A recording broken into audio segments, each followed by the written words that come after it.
Hi, my name is Stephen Taylor. I'm head of the Computational Biology Research Group here at the MRC Weatherall Institute of Molecular Medicine in Oxford, and I'm also the Chief Scientific Officer at Zegami.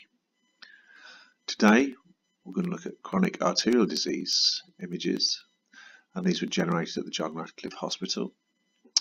And what we're interested in is looking for early signs of chronic arterial disease in patients by looking at the way the blood flows through the heart. Now, traditionally, we look at this data using echocardiogram data. This is three-dimensional data, which allows you to visualize how the blood flow goes to the heart. We've applied a technique here called principal strain analysis, which basically takes the three-dimensional data and makes it into a two-dimensional circular object. And you can see here that the aorta in each different image is in the same place, as is all the other parts of the heart. And this coloration that we see here relates to the blood flow. So the yellow is very good blood flow, red is slightly poorer blood flow, and dark is very poor blood flow.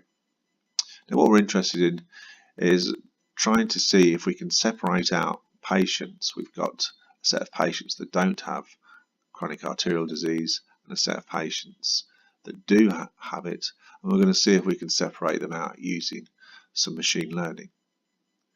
So we've done this by applying a dimensionality reduction technique, which basically takes all the images and compares them all against each other, and then we look at the differences between these images on a scatter plot. So let's have a look at this now. So with Zegami, I can load all this data in as a table. So this is the ID of each image. And you can see here, this is the data that's been generated as part of the dimensionality reduction technique. In this case, it's called principal components analysis. And we've also labelled the data so we know what it is, which patient's got the chronic arterial disease and which patient is just a control patient with no sign of the disease. So with Zegami, we can now look at this what we call X and Y component here, and we can plot these on a graph.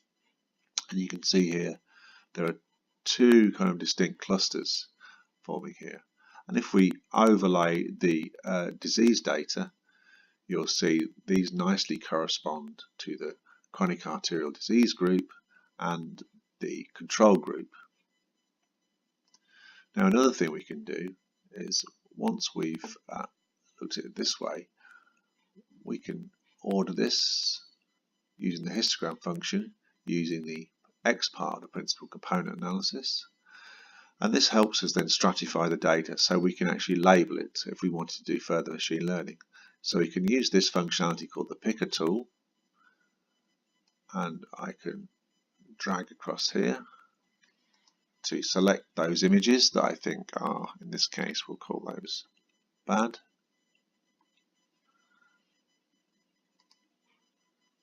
And maybe we think these are medium.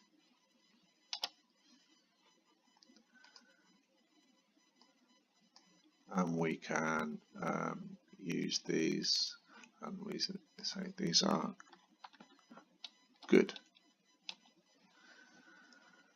So now this has quickly labelled up all this data, so we can now, this is all stratified basically how we labelled it up just then. And what's really useful about this is it's an extremely rapid way of tagging your data, much faster than a normal way. You'd have to do it in Excel or something. And then we can export this data out as a table, and we can load this into a classification program. Okay, so that concludes this particular presentation. Thank you.